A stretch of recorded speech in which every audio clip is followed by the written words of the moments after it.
Ayan, so good evening po sa ating lahat and welcome po sa lahat ng dumalo dito sa church para po sa ating midweek prayer meeting, and welcome din po sa lahat ng dumalo dito sa ating midweek prayer meetings via Facebook Live po. So ayan, let's start po itong service po natin sa pamamagitan ng pag-worship sa Lord through music. Kaya inaanyayahan ko po ang bawat isa na awitin po natin yung Shekinah Glory, and let's welcome yung presence ng Lord ngayong oras na ito, and i-acknowledge natin yung Holy Spirit and yung presence ng Lord na mag-move ngayong oras na ito, nang sa ganun siya yung manguna at maging successful at victorious po itong ating prayer meeting. Hallelujah.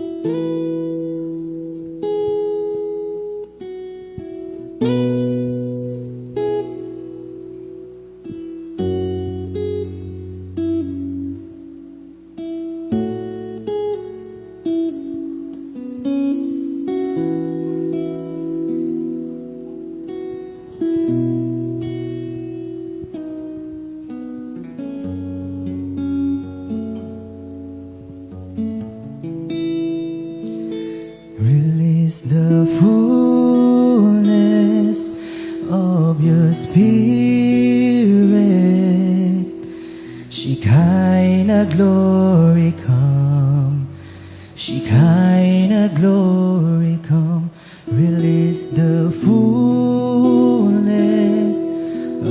your spirit, Shekinah glory come. Shekinah glory come. Release the fullness of your spirit. Shekinah glory come. Shekinah glory come. Release the fullness of your spirit. Shekinah glory come. Shekinah glory come. Release the fullness of your spirit. Shekinah glory come. Shekinah glory come. Here we are, standing in your presence. Here we are, standing in your presence.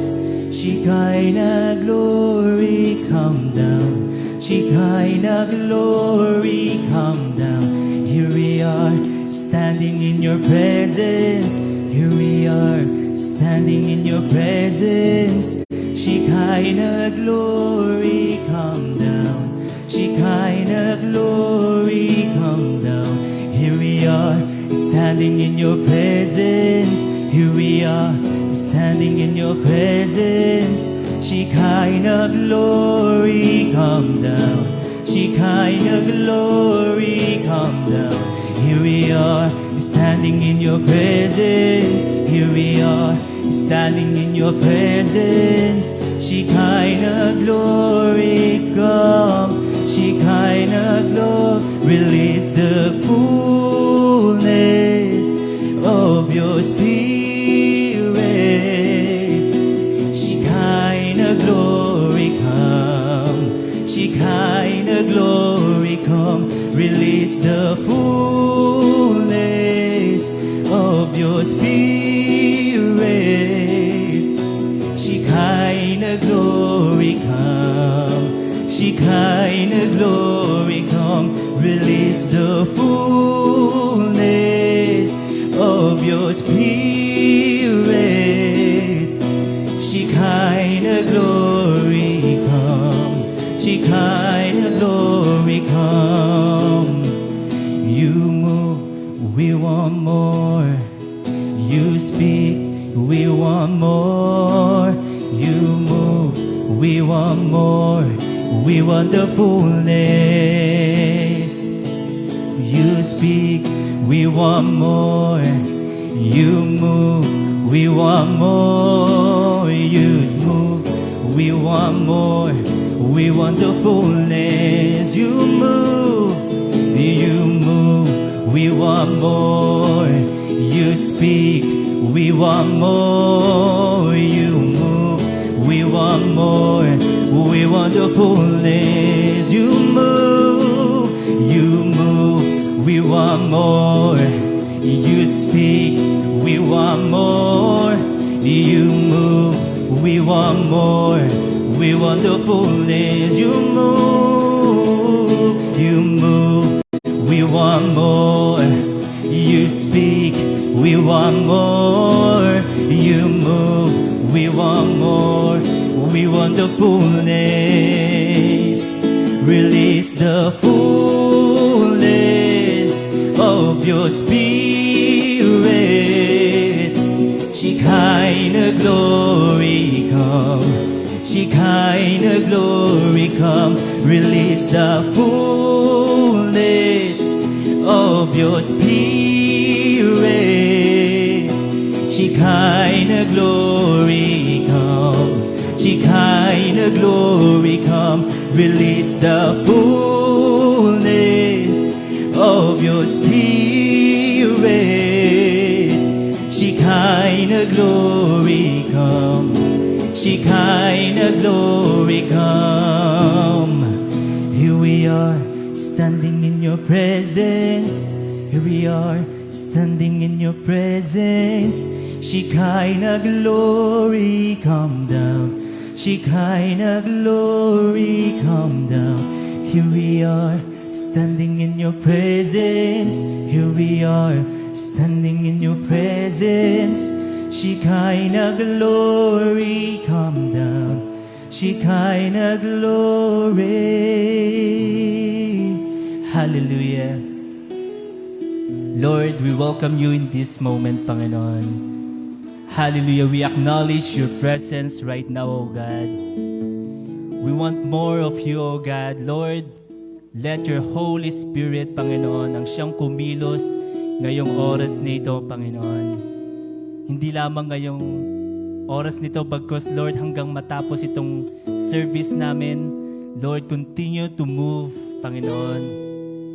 Let your Holy Spirit ang siyang kumilos, O Lord God, sa buhay ng bawat isa sa amin. Let your presence ang siyang maranasan, ang siyang maramdaman ng bawat isa ngayong oras na ito. Hallelujah. Hallelujah, Lord. And kung ano man po ang iyong mensahe sa bawat isa sa amin ngayong oras na ito, ngayong gabing ito, Panginoon, we want, O Lord God, na magkaroon kami ng puso na siyang tatanggap, O Lord God, anuman po yung maririnig namin, O Lord God, na siyang isa sa pamuhay po ng bawat isa sa amin, Panginoon. Hallelujah. Lord, move mightily sa buhay ng bawat isa. Hallelujah. And Lord, we acknowledge your presence. We acknowledge the Holy Spirit. We acknowledge you alone, Panginoon. And we want na maranasan ka po namin sa araw-araw naming pamumuhay, O Lord God. And continue, Panginoon, na i-release yung fullness ng iyong Spirit, O God, sa buhay ng bawat isa sa amin. At ikaw ang siyang mangusap, ang siyang manguna sa buhay po ng bawat isa. And Lord, continue to bless, Panginoon, ang siyang magpapahayag ng iyong salita. Nang sa gayon, O Lord God, may deliver niya, O Lord God, masabi niya lahat ng nais mong marinig ng bawat isa sa amin, lahat ng nais mong matutunan ng bawat isa sa amin, O Lord God. And we will take it, Panginoon. We will take it, Panginoon. At ikaw lamang ang siyang patuloy na madadakila, patuloy na masasamba, patuloy na may tataas sa buhay ng bawat isa sa amin, O God. We thank you, Lord, for your Holy Spirit. We thank you for your presence right now. And Lord, kayo na pang patuloy na kumilos, patuloy na madakila at mapapurihan, Panginoon. Ibinibigay namin ang lahat ng papuri, ang mataas na worship, ang mataas na adoration sa iyo lamang, Panginoon. In Jesus' name we pray. Amen and amen.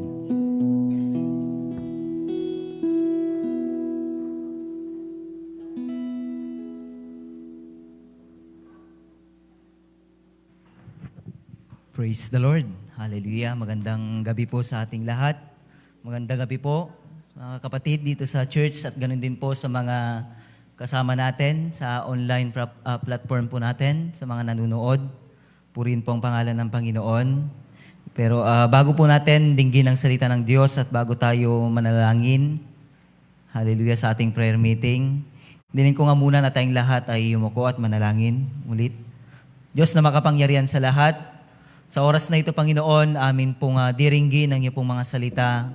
Dalangin po namin ang iyong patuloy na pagbibigay sa amin ng kaunawaan, ng katalinuhan at karunungan upang maunawaan po namin. Ito, Panginoon, buksan mo ang aming spiritual na tainga, O God, at ang aming puso upang ang namang pong mga salita po ninyo na aming pong matututunan ay may tanim po sa aming puso't isipan at ito'y aming may sapamuhay. Pagpalain mo po ang iyong mga salita at ako na yung gagamitin sa oras na ito.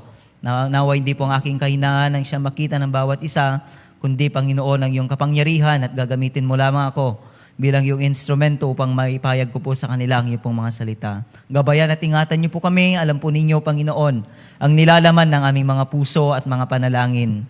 Hallelujah. Mamaya, Panginoon, kami po'y dudulog sa iyo. At alam po namin, O Lord, at inaasahan po namin na ipagkakalob mo po ang anuman po ang aming pong kahilingan, Panginoon. Salamat po sa pangalan ni Jesus. Amen. Amen. Praise the Lord. Ang ating pong teksto, mga kapatid, ay dito po sa libro po ng Deuteronomy, chapter 10, verses 12 and 13. Yan. Deuteronomy chapter 10, verse 12 and 13. Ganito po ang sabi, sa Tagalog po, sabi niya, Bayang Israel, ito ang nais sa inyo ni Yahweh. magkaroon kayo ng takot sa Kanya. Lumakad sa Kanyang mga daan, ibigin siya, paglingkuran ng buong puso't kaluluwa, at sundin ang kanyang kautusan at mga tuntunin. Ito naman ay sa ikabubuti rin ninyo. Matagal na pinagpala ng Diyos ang kanyang mga salita. Sa oras na ito mga kapatid, kung tirignan po natin, ang kasaysayan po dito po sa Deuteronomy, ito po ay naisulat, ito po ay naisulat at sinabi po ng ating Panginoon, kumbaga sinabi niya, ipinaalala niya sa bansang Israel ang nais niya at kalooban niya na gawin ng mga ito. Kumbaga kung babasahin po natin sa mga uling mga sa chapter 9, mga kapatid, makikita natin doon kung bakit naisulat ang mga ito. Kumbaga ang mga Israelita noong mga panahon po na sila po ay naglalakbay, at nung time na ang ating Panginoong Diyos ay tinawag si Moises sa bundok ng Sinai upang gawin ang 10 utos, kung titignan po natin mga kapatid, 40 days and 40 nights na wala po si Moises sa piling po ng mga Israelita. At nung panahong yan, ang mga Israelitang ito ay nagkaroon ng pangamba at pagkatakot. Kasi ang akala nila, wala na si Moises, iniwan na sila ni Moises, pinabayaan na sila ni Moises, kaya ang akala nila, wala na si Moises. Kaya ang ginawa po ng mga Israelitang ito, kinulikta po nila ang mga ginto. Kumbaga gumawa po sila ng golden calf na kung saan sinamba po nila ito, di ba? Kung babasahin natin, pinagpesta po yung ginawang rebultong iyon, at sinabi nila na yun na po yung dineclare nila na makakasama nila, at yun na yung parang maglalabas o magpapalaya sa kanila. Kumbaga yun na yung Diyos nila, mga kapatid. Kaya nga, kung titignan po natin dito mga kapatid, ang Diyos ay nagalit. Sinabi niya kay Moises na ang bansang ito ay talagang napakatigas ang ulo, napakasama, gusto ko nang lipulin ang mga taong ito. Yan. Kaya nga nung bumaba po si Moises, mga kapatid, nakita po niya yung karumal-dumal na ginawa po ng mga Israelitang ito. Yan. Yan. Ginawa nga na sinamba ang Diyos-Diyosang iyon, pinagpiestang Diyos-Diyosang iyon. Yan, nagsasayawan pa sila. Ang unang nagawang 10 utos na 2 tapyas ng bato, ibinurak ni Moises sa harapan po nila. Yan. Ibinurak at natupok po yun, naburak. At makikita natin doon na nais na ng Diyos na lipulin po sila, pero ang si Moises ay talagang dumulog sa Diyos. Siya na yung humingi ng kapatawaran at humingi ng awa sa ating Panginoon na wag na silang lipulin at patayin, mga kapatid.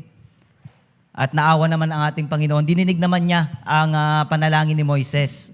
At sa ikalawang pagkakataon, mga kapatid, nung time na si Moises ay tinawag ulit ng Diyos upang gawin ang 10 utos, sa ikalawang pagkakataon, at nung nangyari na po yun, naibaba na ni Moises at ito na po yung sinabi ng Diyos, kumbaga paalala niya muli sa bansang Israel. Kasi alam natin na isang katangian nila ay talagang napakatigas ang kanilang ulo at hindi po tapat at masunurin. Kaya nga sinabi ng Diyos dito po sa ating teksto, di ba sabi niya, direct to the Israel, yung message niya, bayang Israel, sabi niya.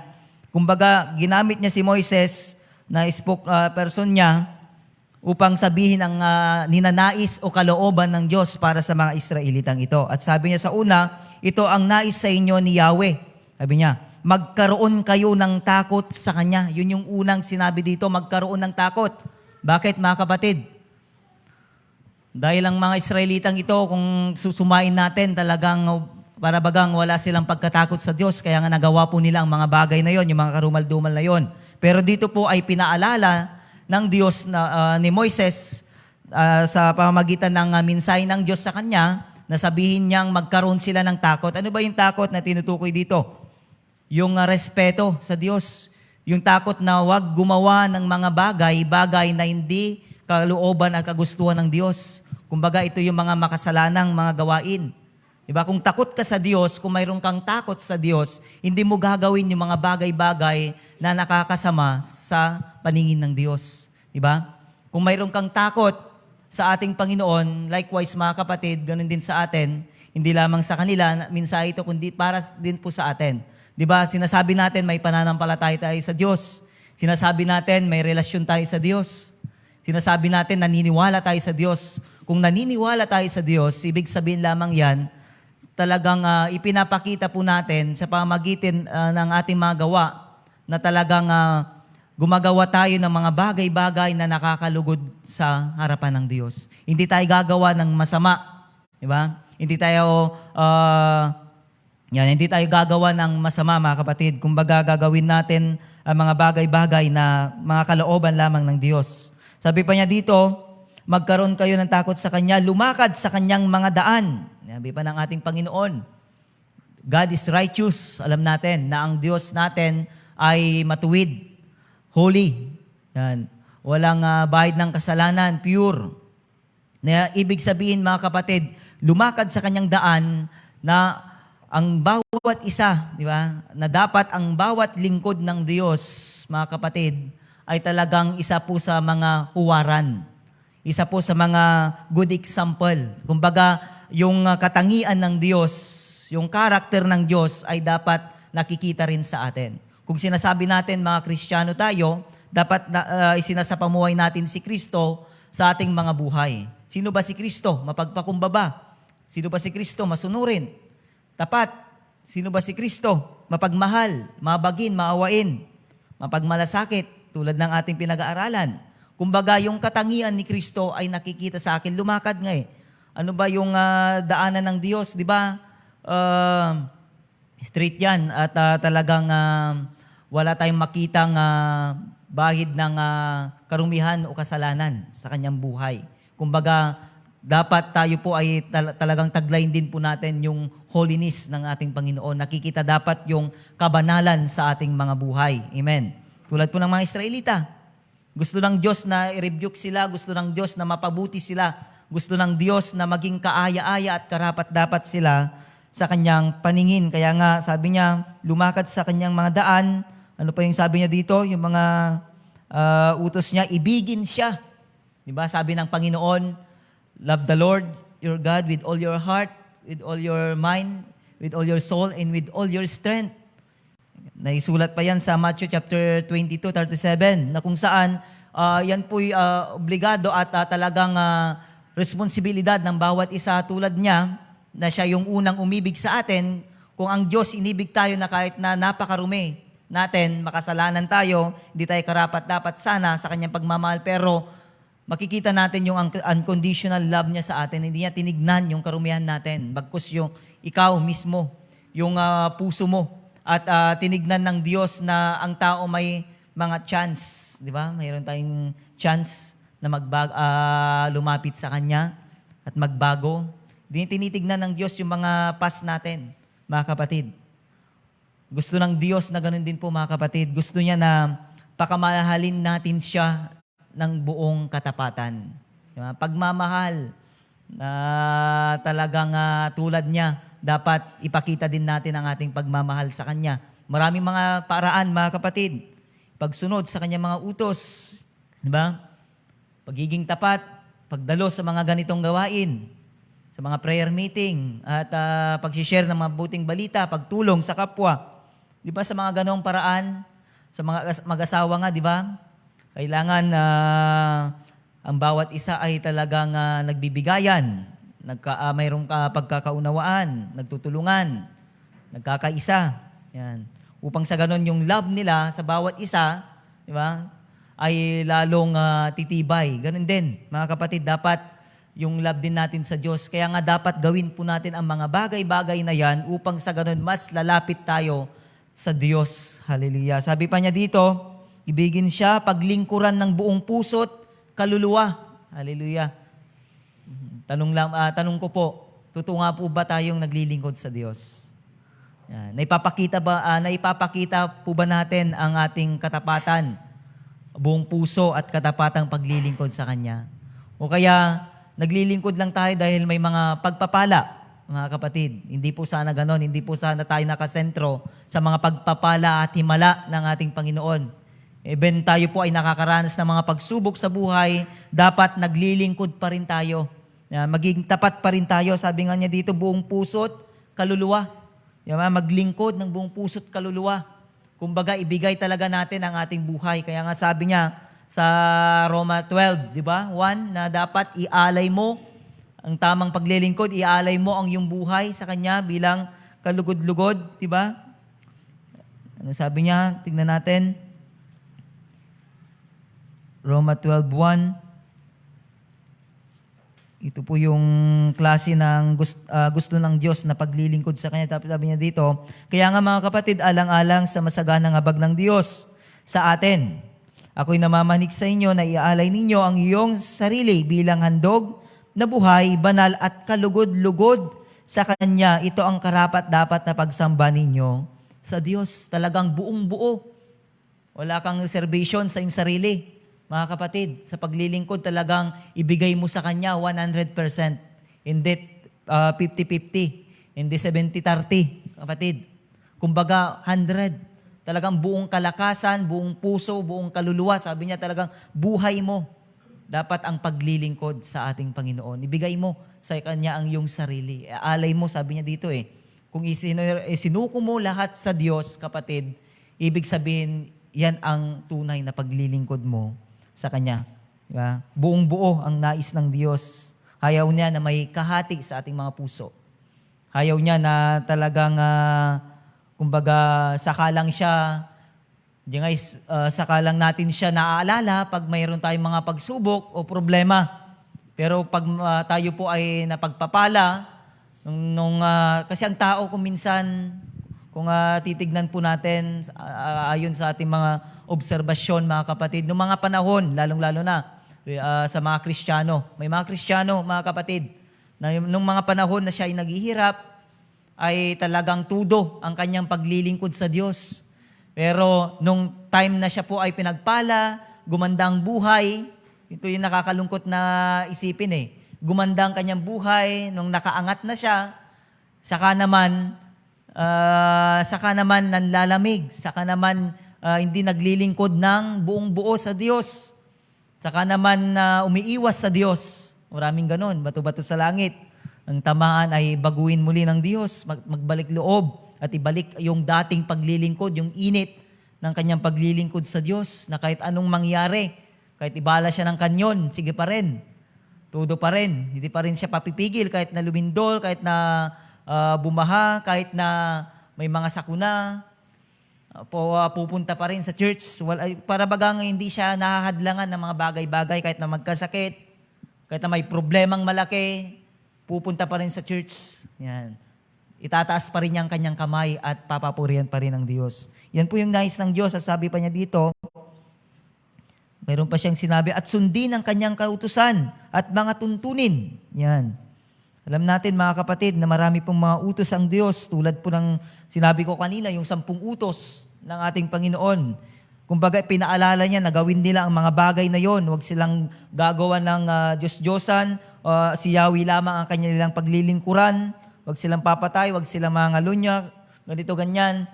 Dapat lamang. At ganoon din sa atin, mga kapatid. Diba? Dapat sundin natin ang mga utos ng Diyos. Isa sa pinaka-utos ng Panginoon sa atin. Isa sa pinaka-responsibilidad natin, mga kapatid. At talagang ito yung dapat nating ginagawa at sinusunod habang tayo ay nabubuhay. Yun ay yung magbahagi ng mabuting balita. Yan lang po, di ba? Yan po yung talagang komisyon ng Diyos sa atin.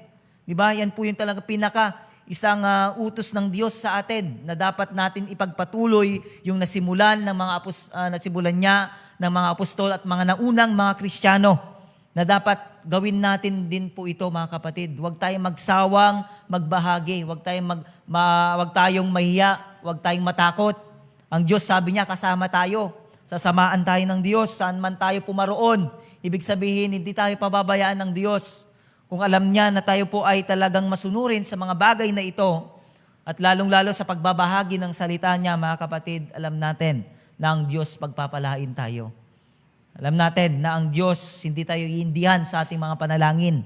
Kasi nga, sinusunod, ginagawa natin ang kanyang mga tagubilin. At sabi pa niya dito, ito naman, sabi niya, ay sa ikabubuti rin ninyo. Kumbaga, ito po ang isa na magbibigay sa kanila ng kumbaga, ito yung sikreto upang ma-please nila ang Diyos. Sa ikabubuti rin ninyo, sabi ng ating Panginoon. Kumbaga, ito na yung pinakanais ng Diyos, layunin ng Diyos sa kanila, na kung saan, pag ginawa nila ang mga bagay na ito, ang Diyos masisiyan siya. Ang Diyos malulugod siya. Ang Diyos, kung nalugod at nasiya ng Diyos, sigurado pagpapala ang kanilang tatamuhin. Di ba? Laging sinasabi ng Diyos, magkaroon lang kayo ng takot. Sumunod lamang at maging tapat lamang kayo sa akin. Hindi ka kayo pababayaan, hindi sana sila nagdosa ng ganoong kahabang panahon, 40 years, na naglalakbay, paikot-ikot lamang. Kung sa una pa lamang sana mga kapatid, na ang bansang Israel na ito ay talagang naglingkod na sila ng buong puso, naging tapat na sila sa Diyos, lumakad na sila sa daan ng Panginoon, inibig na nila ang Diyos ng buong buo, nagkaroon na sila ng takot, namuhay sila ng talagang karapat-dapat sa Diyos, hindi na nila sana, di ba? Sanda ko mga naranasan nun, dagijay rigrigat kakapsat, namay kuman nga dagos. Di ba? Ganun sa atin mga kapatid, lesson din sa atin. Di ba kung minsan sabi natin, nasa huli ang pagsisisi. May magsasabi, sana nung mga bata pa ako, ganito, ganyan na ang ginawa ko. Sana nung kalakasan ko pa talagang nag-involve na ako sa mga gawain na ganito. Diba? Sana naging tapat na sana ako sa Diyos ng mga ganito, ganyan na edad ko pa. Ngayon matanda na ako, wala na. Diba may mga ganun eh. Nagsisisi sa bandang huli na. Sa ulan na. Kaya nga habang tayo po ay may mga pagkakataon at malalakas pa mga kapatid, gawin po natin ang mga bagay na ito. Ito rin ay sa ikabubuti rin natin lahat, mga kapatid. Patuloy tayong matakot sa Diyos. Patuloy natin siyang irespeto. Patuloy natin siyang i-acknowledge sa ating mga buhay. Patuloy natin siyang parangalan, itaas, papurihan. Patuloy natin ipadama sa kanyang ating pagmamahal, mga kapatid. Sundin natin lagi ang kanyang mga utos. Paglingkuran siya ng buong puso at kaluluha, mga kapatid. Kung gagawin din po natin ito, tulad po ng mga Israelita, kung sila po ay pinagpala ng Diyos, kung sila po ay nakarating sa Kanaan na flowing with milk and honey, kung sila po ay nakamtan nila yung kapayapaan, yung kasaganaan, yan. Ganun din sa atin mga kapatid. Makakamtan din po natin ang lahat ng yan kung gagawin po natin itong mga sekretong ito, mga kapatid. Upang sa ganon, maging pagpapalain tayo ng Diyos. Upang sa ganon, lahat ng problema natin ay kaya po nating mapagtagumpayan. Di tayo pababayan ng Diyos. Yan po lang lagi nating isipin. Kung gagawin po natin ang mga bagay na ito, gagawin din ng Diyos ang part niya sa atin. Kung sinusunod natin ang Diyos, kung nakikita ng Diyos na faithful tayo sa Kanya, tapat tayo sa paglilingkod sa Kanya, masunurin tayo sa Kanyang mga utos, kapatid, kailanman hindi ka pababayaan ng Diyos. Lagi kang magtatagumpay. Kasi pangako niya, di ba? Pangako po ng Diyos yan sa Israel at ganun din po sa atin ngayon na naglilingkod sa Kanya. The same, ang Diyos hindi po nagbabago. Siya noon, ngayon at magpakailanman. Amen. Kung sino ang Diyos ni Abraham, Isaac at Jacob, ganun din ang Diyos natin. Iisa ang Diyos natin. At ang Diyos natin ay buhay, makapangyarihan at walang katulad. Mabuti, mabagin at maawain. Mapagbigay, yan. Hindi nanunumbat, sagana sa mga sa lahat, mga kapatid. Kayang-kaya niyang gumawa ng mga himala, mga kapatid. Kayang-kaya niyang gawin ang lahat. Walang imposible sa ating Diyos. Kaya nga, tulad ng ating inaawit, walang imposible sa ating Diyos. Kaya nga sa gabing ito, mga kapatid, yan po yung maikling salita ng Panginoon na reminders po sa bawat isa. Patuloy tayong maglingkod sa ating Panginoong Diyos hanggang wakas. Diba? Ang mga nanatili, sabi ng Biblia, Matthew 24, 13 yata yun, na ang mga nanatiling tapat hanggang wakas ang siyang maliligtas. Hallelujah. Purihin po ang pangalan ng Diyos. Sa oras na ito, mga kapatid, tayo pong lahat ay tumayo. Darako muna tayo sa mga prayer requests, yung mga prayer concern ninyo. Saka tayo pupunta sa ating pong individual na panalangin. Sino po sa inyo dito ang may prayer request po? Yung talagang need na ipanalangin?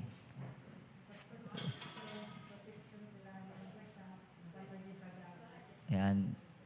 Protection. Yan, kay Sister Aning, sa kanyang prayer request po. Protection po kila Brother Gilbert. Yan, sa kanyang family na pupunta sa Sagada. Yan, na nagbabiyahe na po sila ngayon. Ipanalangin natin. Na safety po silang makarating doon. Ano pa? Sino pa po yung may prayer request?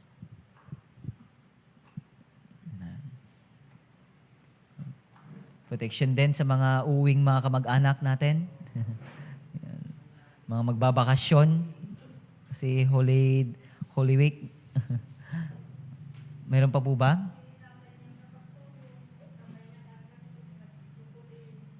Masakit yung kamay ni Brother Nathaniel. For the complete healing kay Brother Nathaniel Rarang. Sino pa po?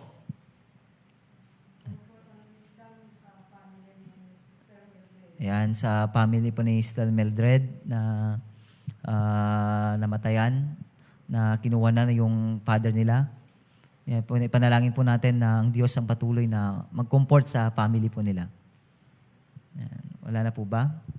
Tayo po ay magsama-samang ipanalangin ng mga prayer requests sa oras na ito. Hallelujah. Tayo pong lahat ay manalangin. At sa mga kasama natin na nanunood sa ating live stream, makikipanalangin din po kayo sa amin. Hallelujah. Diyos na makapangyarihan sa lahat, pinupuri at sinasamba po namin ang dakilang pangalan. Tunay nga, Panginoon, kung kami po'y tapat, mapagmahal sa inyo, masunurin, Panginoon, mapaglingkod, O Lord God, at may takot sa inyo, Panginoon. Tunay nga po, O Lord God, na ang mga pagpapala ay pong ipagkakalob sa amin. Tunay nga po na hindi mo kami pababayaan. Tunay nga po na ikaw ang siyang tutulong, magliligtas, gagabay, Panginoon, at magbibigay ng lahat ng aming pangailangan. Sa oras na ito, Lord, kami po, God, ay nagkakaisa na itinatas sa inyo ang mga prayer requests po. Dalangin po namin kay Brother Gilbert at sa kanyang family na papunta ngayon sa Sagada. Nawa, Panginoon, ingatan mo po sila, gabayan at protektahan. Nasa daanan na po sila, O Lord, papunta doon.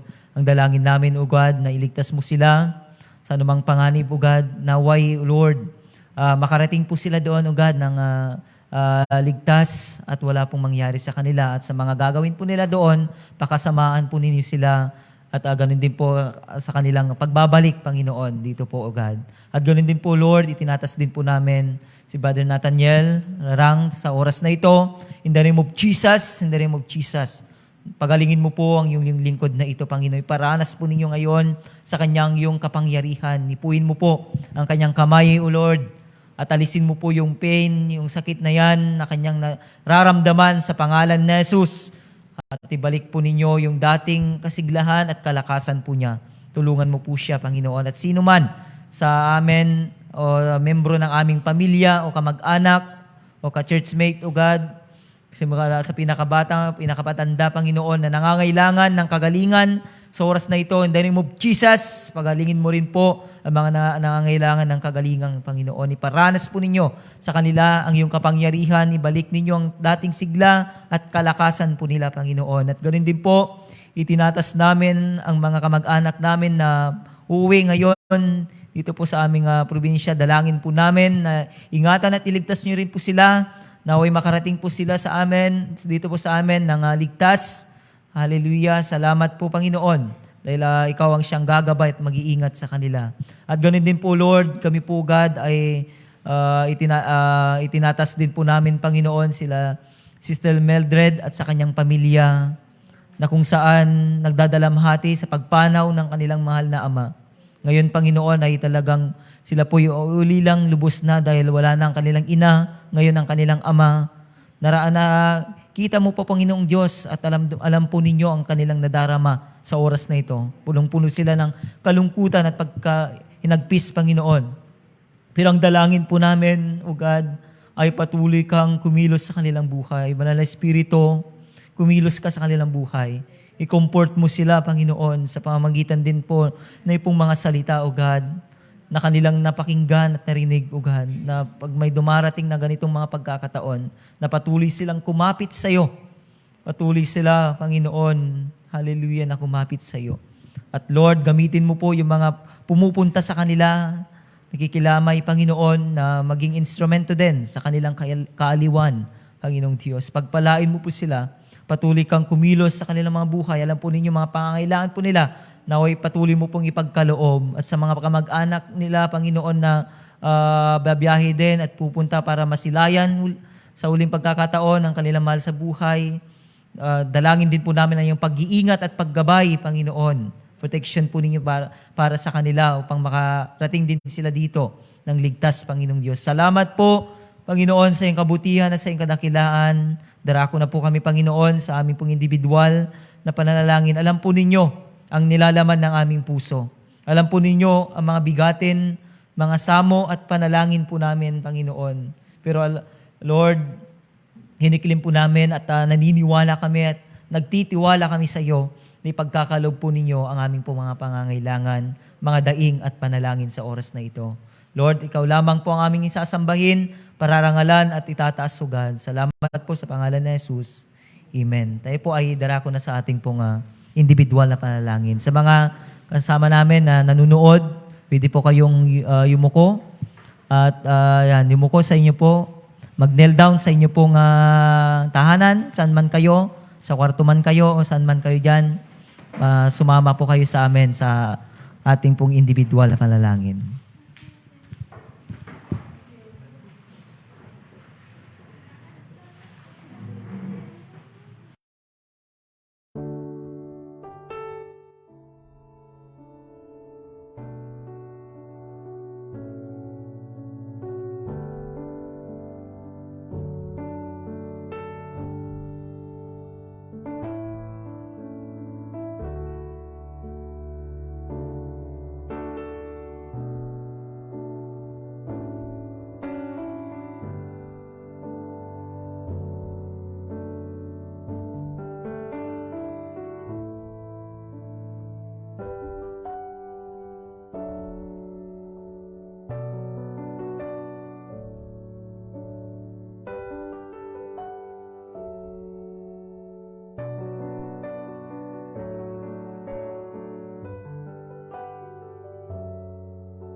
Hallelujah. Ay, niling ko nga po na tayong lahat ay tumayo sa ating closing prayer. Ay patuloy po nating panalangin po ang ating iglesyang ito at ang mga membro po. Hallelujah. Tayo pong lahat ay mukot manalangin. Diyos na makapangyarihan sa lahat, kami po, God, ay taus-pusong nagpapasalamat sa iyo pong pagdinig, Panginoon, pagtugon sa aming pong mga panalangin. O Lord, alam po namin, naniniwala kami, Panginoon, na tinugon niyo na po at sinagot niyo na po, Panginoong Diyos, ang aming mga panalangin. Sa oras na ito, God, ay patuloy po namin itinataas ang iglesyang ito, na aming pong pinagkakatipunan, Panginoon, upang luwalatiin, parangalan at dakilanin iyong pangalan. Lord, dalangin po namin, Panginoon, na patuloy mong pagpalain ang iglesyang ito. Alam po ninyo, Panginoon, ang mga pangangailangan po ng church na ito. Sa mga needs pa, Panginoon, sa mga proyekto pa na hindi pa po natatapos, Lord, dalangin po namin na ipagkaloob po ninyo yung pinansyal na pangangailangan upang maayos at may saayos at gumanda pa po, Panginoon, ang church na ito na aming pong pinagkakatipunan upang luwalatiin po ang yung banal na pangalan. Gumamit ka, Panginoon, gamitin mo po yung mga tao, Panginoon, na may puso na tumulong po, Panginoon. Hallelujah. Dalangin po na pagpalain po ninyo sila, Panginoon. At ganoon din po, Lord, itinatas po namin ang lahat po ng mga activities, O God, ng iglesyang ito sa bawat department, O Lord, sa CCMO,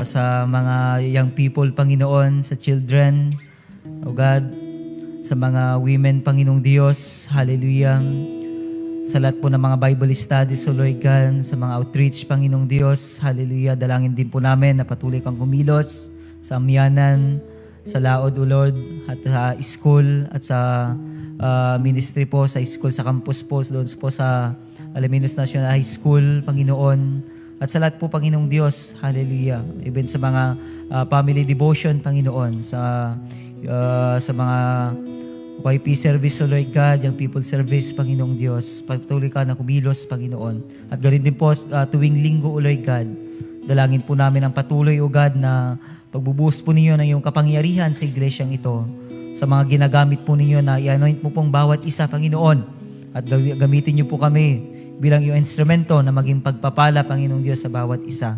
Sa lahat po ng mga membro sa iglesyang ito, Panginoon, simula sa pinakabata hanggang sa pinakamatanda, dalangin po namin na patuloy mo silang pagpalain, tulungan, Panginoon. Alam po ninyo, yung mga kinakaharap po namin mga pagsubok sa aming mga buhay, Panginoong Diyos. Dalangin namin na tulungan niyo na po kami upang mapagtagumpay nito. Tulungan niyo po kami na patatagin mo po nawa ang aming pananampalataya sa iyo. Patuloy mo pong itaas ang antas ng aming paglilingkod sa iyo, Panginoon. Tulungan niyo po kami magpatuloy, Panginoong Diyos, sa mga nanlalamig. Dalangin po namin, O God, na patuloy po ninyo silang painitin. Ibalik, Panginoon, yung dating kasiglahan po nila sa paglilingkod sa iyo. Lord, mangusap ka sa kanilang mga buhay, Panginoong Diyos. Sa pamamagitan din po na yung mga salita, O God, nawa, ito po yung mag-convict sa kanila na magbalik loob sa paglilingkod sa iyo, dahil yan po ang pinakamainam naming gawin, Panginoon, habang kami nabubuhay ay patuloy na maglingkod sa inyo, Panginoon. Yan ang layunin, Panginoon, kung bakit kami nabubuhay sa mundong ito, para paglingkuran ka lang namin. Naway maalala po nila, O Lord, ang iyong mga kabutihan, kadakilaan sa kanilang mga buhay. At ganun din po, itinatas din po namin ang aming mahal na pastor at sa kanyang pamilya. Patuloy mo silang pagpalain, ingatan, gabayan, pagalingin ko ano man po ang kanilang mga nararamdaman, palakasin, Panginoon, at patuloy na i-anoint ano man po yung mga plano nila, mga programa, ang yung kalooban pa rin na siya matupad at masunod. Pagpalain mo po ito, na ito po yung mga magamit para sa ikakabuti po ng iglesyang ito, lalong-lalo kami na kanilang pinagpapastoran, Panginoon. Mga tupa po nila, O Lord God. Patuloy mo silang tulungan, patuloy mo po silang pagpalain at ipagkaloob ang kanilang mga pangailangan sa araw-araw. Salamat po, Lord God, sa kanilang mga buhay, Panginoon. Hallelujah. At ganun din po, Lord, na patuloy ka, Panginoon, na kumilos po sa aming barangay na ito. Alam po ninyo ang pangangailangan, O God, ng aming mga kabarangay. Isa po sa pinoproblema po namin ang tubig, Panginoon. Pero wala pong imposible sa iyo, Panginoong Diyos. Naniniwala kami na hindi mo kami pababayaan, lalong-lalo kami na yung pong mga anak, Panginoon. Kami po ay kumakapit sa iyo, O Lord God. Alam namin na gagawa ka ng himala upang may provide yung pangangailangan po namin iyan, Panginoon. Patuloy kang kumilos, O Lord, pagpalain mo nawang aming barangay at patuloy nawang may share sa barangay na ito ang mabuting balita, Panginoon. Gamitin niyo kami na mga lingkod po ninyo. Naway kami po ay maging ilaw at asin sa barangay na ito. Ang aming bayan, Panginoon, ang aming probinsya, ang aming bansa, patuloy mo nawang pagpalain, Panginoon. Sa lahat po ng mga kapatiran namin na sa mga ibang bansa, naglalakbay sa karagatan, sa aming bansa, Panginoon. Saan man sila sulok, Panginoong Diyos ng mundong ito, dalangin po namin ang patuloy pag-iingat, paggabay at pagprotekta po ninyo.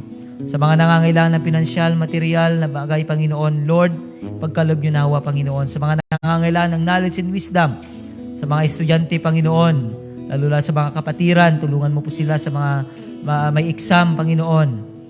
Hallelujah. Tulungan mo pong bawat isa, O Lord God. Hallelujah. Salamat po, Panginoon, sa gabing ito. Nawa, Panginoon, ay patuloy mo kaming protektahan sa aming pong pag-uwi. Naway ligtas niyo po kami. Naway layo po kami sa kapamakan. Kami po ligtas na makarating sa aming mga tahanan. At ganoon din po sa aming pamamay nga. Sa gabing ito, aming pong ipinagkakatiwala sa iyo ang aming buhay. Your will be done, Panginoong Diyos. Patuloy mo nawa kaming paggabayan at protektahan. Kasama po ng aming pamilya, Panginoon. Salamat po sa matagumpay na gawain ito, Panginoon. Salamat, O God, sa iyong kabutihan, sa iyong kadakilaan, Panginoon, sa iyong mensahe, at sa iyong presensya, O Lord God. Hallelujah. Kayo lamang po ang aming itataas. Kayo lamang po ang aming pararangalan at dadakilain. Sa lahat po ng mga namumuno sa aming barangay, sa aming bayan, sa aming probinsya, at sa aming bansa, Panginoon, pagpalain po ninyo sila at tulungan, Panginoon, na mapamunuhan po ang aming bansa, O God, ang aming probinsya, bayan at barangay, Panginoon, ng mabuti at maayos. Lord, salamat po sa iyong kabutihan at kadakilaan. Sa iyo po namin binabalik ang lahat ng mga papuri, pagsamba at pagpasasalamat. Ito ang aming dalangin sa pangalan ng Jesus. Amen. Amen. Yan. Patuloy natin papurihan ng Diyos sa pamamagitan po pala ng ating pagbibigay. Isa rin pong kaparaanan upang madakila natin ang Diyos at mapapurihan. Yan. Magbigay tayo sa Panginoon, tayo magbigay. Bigay tayo sa Panginoon, tayo ay magbigay. Magbigay tayo sa Panginoon, tayo ay magbigay. Ibabalik, siksik, liklik at umaapaw. Ibabalik, siksik, liklik at umaapaw. Magbigay tayo sa Panginoon, tayo ay magbigay.